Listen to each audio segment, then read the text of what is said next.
Isso aqui é só por vocês. Não é dinheiro, não é status, não é nada. Essa é o Brasil, tio.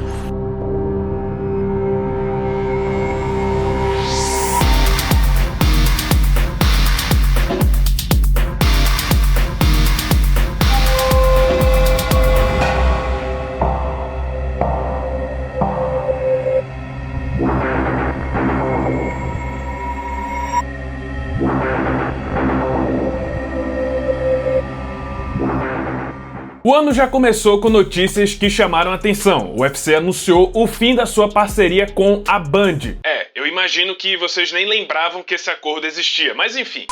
Isso começou a aquecer um debate que viria à tona esse ano, já que 2025 era o último ano do UFC naquele acordo com a ESPN, que transmitia os eventos da organização. Dana White já havia declarado que o contrato não seria renovado e afirmou que o plano era mandar o UFC para alguma plataforma de streaming, como por exemplo a Netflix. Esse debate seguiu por mais alguns meses, o mistério perpetuou quem seria a plataforma que receberia os eventos do UFC, mas relaxa que já já a gente vai voltar a comentar sobre esse assunto. Vamos comentar também sobre a grande GFL, a segunda maior organização de MMA do mundo, se você desconsiderar todas as outras que já existiram na história. Mas ela estava chegando com um elenco de peso, prometendo revolucionar o mercado do MMA e principalmente a relação com os atletas. Anunciou a contratação de várias lendas como Tony Ferguson, Urijah Faber, Renan Barão e Yoel Romero, e assim os fãs ficaram bastante empolgados, mas os olhos mais atentos perceberam que tinha alguma coisa errada. Como é que essa organização que nem começou vai ter cofre para bancar tanta lenda? E como ela vai se sustentar a longo prazo se a maioria dos atletas já tem mais de 40 anos de idade? Falando em concorrência do UFC, a PFL, que no ano passado havia comprado o Bellator, anunciou oficialmente a extinção do evento, que agora iria se fundir oficialmente com a PFL, se tornando uma coisa só. O Bellator chegou ao fim depois de 17 anos de história e certamente vai fazer falta no mundo do MMA. E com isso a PFL arranjou um baita problema. Também vamos voltar a comentar sobre isso em breve. Vamos então falar de lutas, finalmente. Mackenzie Dern abriu o ano vencendo a revanche contra Amanda Ribas no primeiro Fight Night e na semana seguinte tivemos a grande saga de Renato Money Moicano. Acontece que teríamos o UFC 311, primeiro numerado do ano, onde Islam Makhachev enfrentaria Arman Tsarukyan na luta valendo o cinturão dos leves, uma revanche entre os dois. Só que nas vésperas do evento, no dia da pesagem, misteriosamente o Arman Tsarukyan sofreu uma suposta lesão e acabou sendo retirado do confronto. Sem muitas alternativas, o UFC teve que puxar alguém do próprio card para entrar no lugar do armeno, e o sortudo foi Renato Money Moicano, que com apenas 24 horas de antecedência aceitou enfrentar Islam Makhachev na luta principal, valendo o cinturão da divisão. Mas infelizmente o brasileiro caiu por terra, acabou sendo finalizado pelo russo ainda no primeiro round, que por sua vez quebrou o recorde de mais defesas do cinturão da divisão. Na mesma noite, Merab Dvalishvili, campeão do peso galo, fez Umar Nurmagomedov provar do próprio veneno, humilhando o membro do clã do Khabib no próprio jogo e defendendo seu cinturão pela primeira vez. Para fechar esse grande evento, Jiri Prochazka entregou uma das melhores lutas do ano e um dos melhores nocautes do ano, batendo o ex-campeão Jamal Hill. E falando nesses dois e na categoria dos meio pesados, nessa mesma noite o UFC oficializou a luta entre Alex Poatan e Magomed Ankalaev para o dia 8 de março. E já que mencionamos o índio, vamos começar fevereiro falando de um dos maiores rivais da carreira dele. Israel Adesanya fez o seu retorno na Arábia Saudita, mas de forma surpreendente e chocante, o segundo maior peso médio da história acabou sendo facilmente nocauteado por Nassourdine Imavov, amargando a terceira derrota consecutiva na sua carreira, e apenas a segunda vez em mais de 100 lutas profissionais que ele foi nocauteado. As outras foram pro Alex Poatan. Nessa mesma noite, Michael Page rendeu a primeira derrota do caolho Chara Bullet no MMA. Já no UFC 312, Dricus du Plessis finalmente resolveu a rivalidade contra Sean Strickland e conseguiu dominar o americano ao defender o seu cinturão dos médios. Na mesma noite, Weili Zhang bateu a Tatiana Suarez, defendendo seu cinturão dos palhas pela última vez. Depois dessa luta, ela iria vagar o cinturão para tentar um segundo título na categoria de cima. Para fechar o evento, a luta entre Kelvin Gastelum e Israel Adesanya entrou para o Hall da Fama do UFC. Lembra que eu falei que a PFL tinha arranjado um problemão?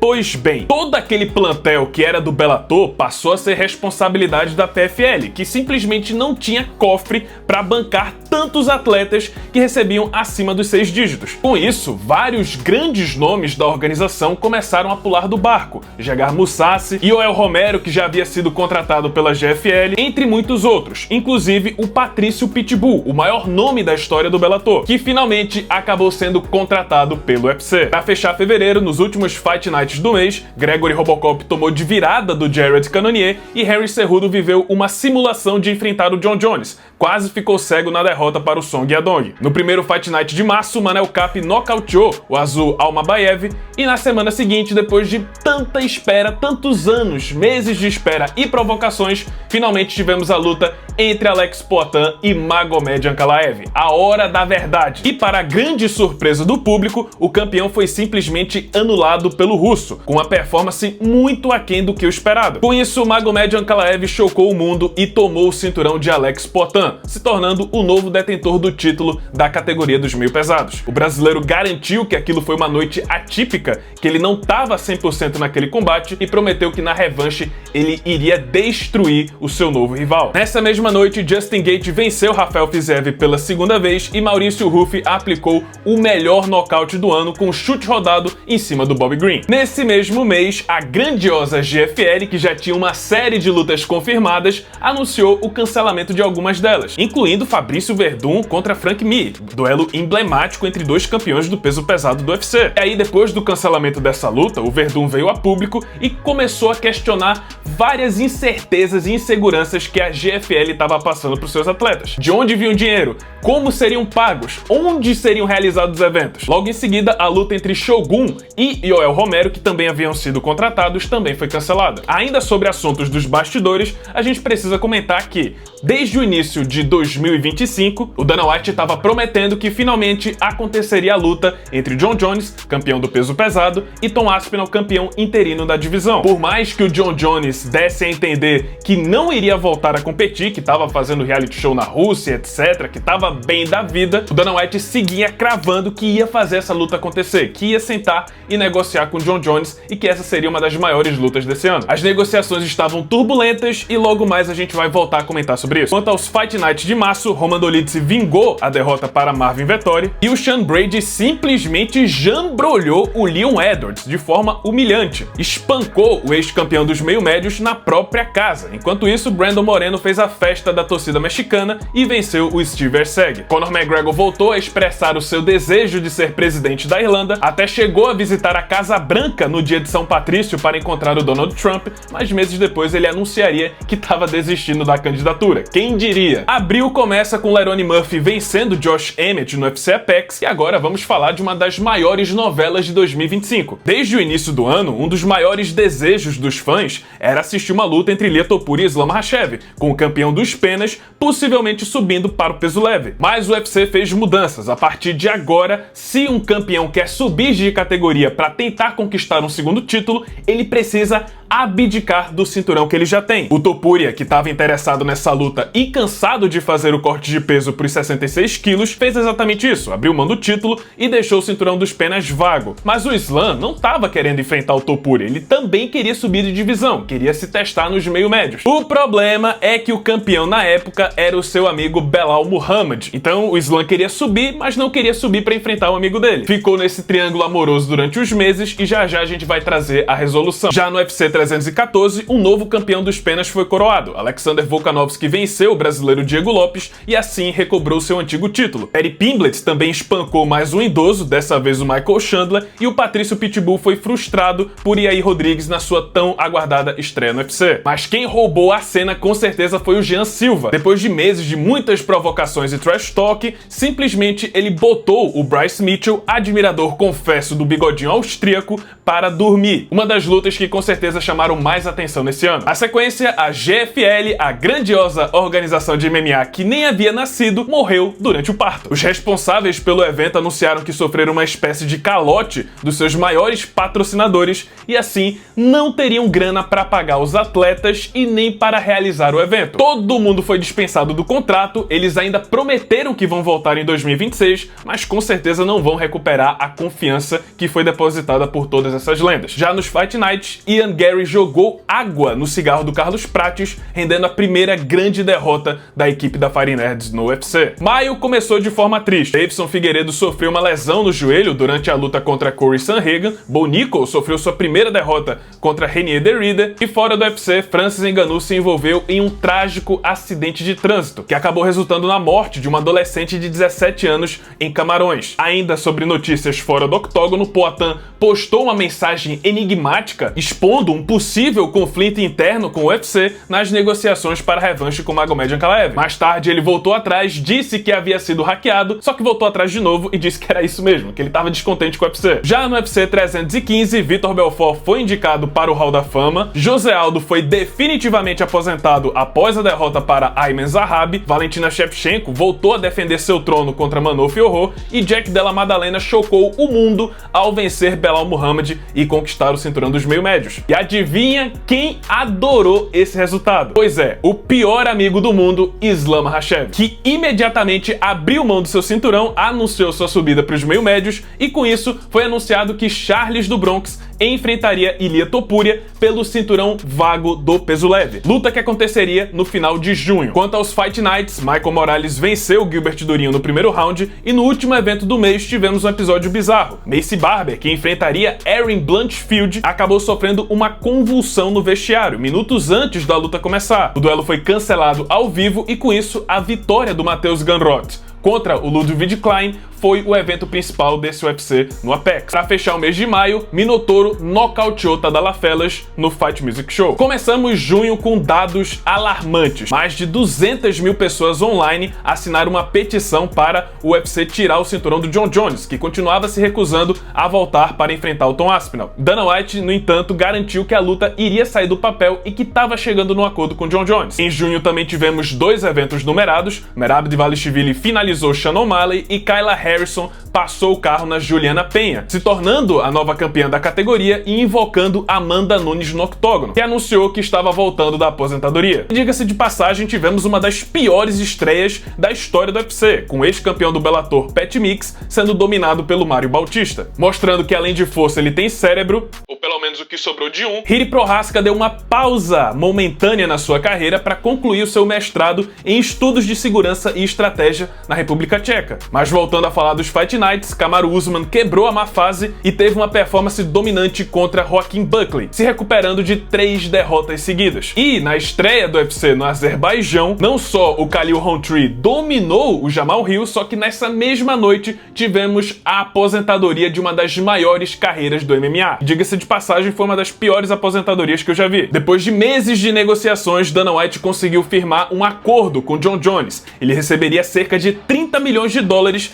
para enfrentar o Tom Aspinall. Mas no dia seguinte do acordo, possivelmente no dia em que o Dana White iria anunciar que a luta estava fechada, o John Jones pulou fora do barco. Falou, ó, não quero mais 30 milhões, vou me aposentar, se vira. Completamente putaço da vida, Dana White pegou o microfone na coletiva de imprensa e anunciou que John Jones estava aposentado e que Tom Aspinall era o novo campeão peso pesado do UFC. Ainda em junho, Conor McGregor ficou bêbado e espancou mais um desavisado. O influencer Liver King foi preso por arquitetar um atentado contra a sede do podcast do Joe Rogan. E no UFC 317, que, diga-se de passagem, foi um dos melhores eventos do ano, mas tivemos altos e baixos para o público brasileiro. Renato Moicano perdeu para um idoso, Beneil Dariush, Joshua Van e Brandon Royval entregaram uma das melhores lutas do ano, Pantoja defendeu seu título e Ilia Topuria nocauteou Charles do Bronx no primeiro round, de forma brutal. Tirou pra nada um dos maiores nomes da categoria e um dos maiores lutadores brasileiros da história. Dessa forma, Topuria se tornou o mais novo duplo campeão do UFC. E essa, sem sombra de dúvidas,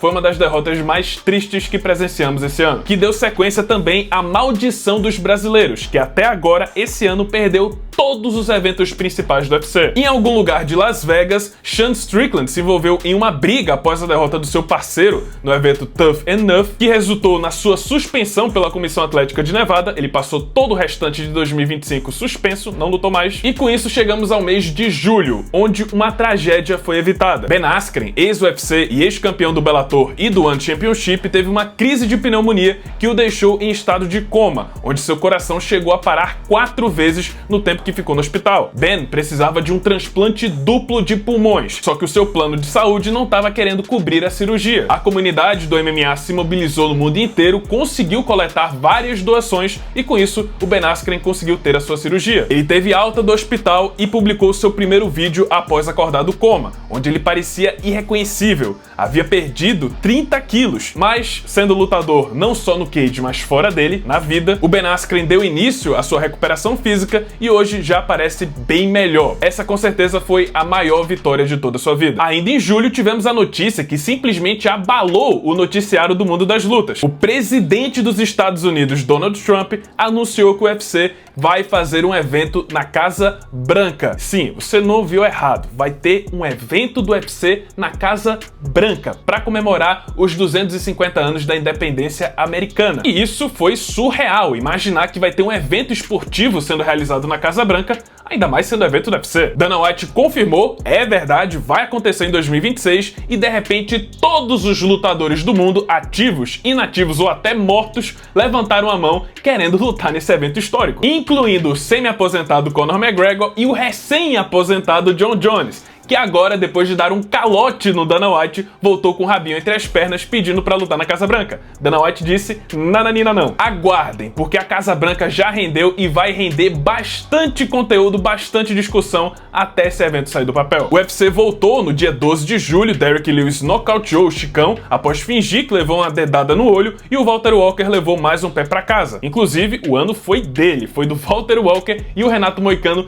que mais chamaram a atenção na internet brasileira, na comunidade brasileira do MMA. Na semana seguinte, fomos premiados com um dos melhores eventos do ano, o UFC 318, cujos destaques foram a vitória do Patrício Pitbull, Borrachinha vencendo o Roman Kopilov, e na luta pelo cinturão BMF, Max Holloway conseguiu defender seu título simbólico ao vencer Dustin Poirier, que se apresentou pela última vez após 35 lutas no UFC. Apesar da derrota, Poirier entregou vários momentos icônicos na carreira e entregou mais uma última guerra para os fãs. Infelizmente, o cinturão linear nunca chegou até ele, mas com certeza o Diamante será lembrado como um dos lutadores mais queridos e empolgantes que o UFC já teve, e um dos melhores lutadores, e uma das, se não a categoria mais competitiva da história do esporte, também teve o prazer de compor o seu elenco. Nessa mesma noite, no boxe, Alexander Usyk nocauteou Daniel Dubois de forma brutal, defendendo seu cinturão dos pesos pesados, e para fechar o mês, Renier de Ridder conseguiu vencer o Robert Whittaker, que pela primeira vez desde 2017 foi retirado do top 5 da categoria dos médios. Antes que eu me esqueça, Conor McGregor teve um nude vazado depois que ele falhou em conquistar uma cantora americana via direct, e também teve foto dele traindo a esposa com uma senhora na praia. Bom, é isso, fechamos julho. Fight Nights de agosto, vitórias de Tatsuro Taira e Anthony Fluffy Hernandez contra Roman Dolidze. Alex Poatan deixou todo mundo preocupado porque ele foi gravar um filme no Uruguai enquanto fazia sua preparação para a revanche contra Magomed Ankalaev. E enquanto isso, Dana White fechou o maior acordo da história do UFC. A partir de 2026, todas as lutas do Ultimate serão transmitidas em um serviço de streaming, a Paramount Plus. Parceria que foi fechada por 7 bilhões de dólares, que põe um fim definitivo na era dos pay-per-views. Agora todos os eventos serão inclusos na assinatura do Paramount Plus sem custo adicional. O mesmo vale para o Brasil. E foi nesse mês também que o UFC confirmou o retorno para o Rio de Janeiro, com Charles do Bronx enfrentando Rafael Fiziev na luta principal, que rapidamente foi substituído pelo Matheus Gamrot. Já no UFC 319, Carlos Prates aplicou uma cotovelada rodada no Geoff Neal, Lerone Murphy copiou e nocauteou o Aaron Pico, e na luta principal, Khamzat Chimaev finalmente, depois de tantas incertezas, tantos contratempos, disputou o cinturão dos médios e dominou Dricus du Plessis, passou o carro e deu ré, finalmente se tornando campeão do UFC depois de 5 anos de muita novela. No Fight Night em Xangai, Johnny Walker finalmente quebrou a mandinga contra os brasileiros e venceu o Ming Yang Zhang na luta principal. E esse evento teve um caso bizarro, porque o Brian Ortega, que iria enfrentar o Aljamain Sterling, acabou sendo hospitalizado antes da pesagem. A luta acabou sendo cancelada, mas o Brian Ortega teve alta alta. Com isso, ele voltou pro hotel, se pesou de novo e a luta voltou ao ar em peso casado. Mas lógico, se tratando de um sujeito que quase morreu, ele não se apresentou da melhor forma e acabou sendo derrotado pelo ex-campeão dos galos. Setembro começou bem pro Anderson Silva, que ganhou 10 milhões de dólares no processo coletivo antitrust movido contra o UFC. No retorno do UFC para a capital francesa, a Fighting Nerd sofreu 2 duros revés. Maurício Ruffi foi dominado pelo Benoit Saint-Denis e Caio Borralho foi superado por Nassourdine Imavov na luta principal. No boxe sem luvas, Yoel Romero, imortal, aplicou mais um nocaute brutal como de costume, e no dia da independência mexicana tivemos uma das melhores lutas entre brasileiros da história do UFC. Diego Lopes nocauteou Jean Silva na luta principal. Enquanto isso, ao vivo na Netflix, Dana White promoveu seu primeiro evento de boxe pela Zuffa Boxing, e nessa noite, Terence Crawford venceu Canelo Álvares e se tornou campeão unificado na 3ª divisão seguida. Essa, inclusive, foi a última luta da carreira do Bud, que se aposenta invicto. Ainda fora do UFC, o filho do Rampage Jackson acabou sendo preso por nocautear e espancar um ator de lutas coreografadas, mas calma, porque também teve briga aqui no Brasil, durante o evento do Spaten Fight Night, que eu pude presenciar e estava lá, muito bem, elegantemente vestido. Eu vi de perto Vanderlei Silva meter 3 cabeçadas no Popó durante a luta de boxe e ser nocauteado pelo filho do Tetra durante a briga generalizada pós-luta. Vandy foi hospitalizado, Popó também, a treta tava no clima mais tenso, mas meses depois eles se uniram por um bem maior: vender hambúrguer. Nessa mesma noite da Spaten, tivemos o Fight Night do UFC mais broxante de 2025, com Carlos Ulberg interrompendo a redenção de Dominic Reyes. E aí chegamos em outubro, sem sombra de dúvidas o melhor mês que esse ano teve. No UFC 320, Alex Poatan cumpriu sua promessa e simplesmente destruiu Magomed Ankalaev em 1 minuto de luta.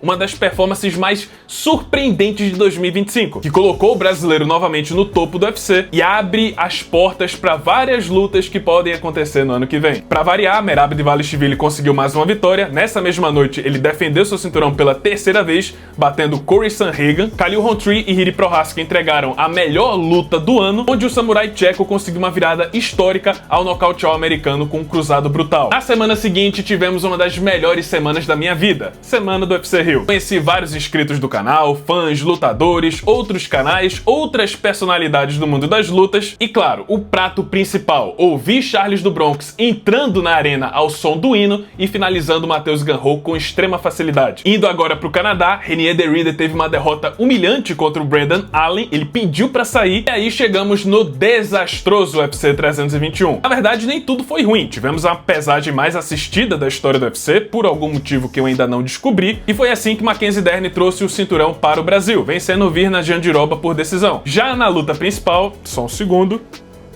por segurança, Ciryl Gane estava levando a melhor contra Tom Aspinall, até que enfiou 2 dedos nos olhos do campeão, que afirmou que não poderia continuar o combate. A luta ficou sem resultado e Tom Aspinall ficou com a fama de fujão. Disseram que ele estava fugindo da luta porque estava tomando um atraso do Gane e, ao invés de perder o cinturão, ele preferiu ficar no no contest. Isso travou a categoria dos pesos pesados, que na minha opinião é a pior categoria de todo o UFC na atualidade. Primeiro evento de novembro, Valdo Cortez Acosta perdeu, só que não, se recuperou da dedada no olho e nocauteou o Ante Delajia, e Steve Garcia venceu o David Onama no peso pena. Voltando ao boxe, as aventuras de Jake Paul. Ele enfrentaria Gervonta Davis em uma luta de exibição com 30 quilos de diferença, até que o Gervonta foi acusado novamente de agredir sua namorada. Com isso, luta cancelada, Jake Paul ainda tentou fechar uma luta com Francis Ngannou, que fugiu, e assim ele acabou de cara com Anthony Joshua, que já vamos comentar sobre essa luta. Voltando ao UFC, Marretinha bateu o Randy Brown no Apex, e em seguida tivemos outro grande evento, o UFC 322. Carlos Prates deitou Leon Edwards, Michael Morales quase mata o Sean Brady, Valentina Shevchenko dominou a campeã de baixo Weili Zhang e Islam Makhachev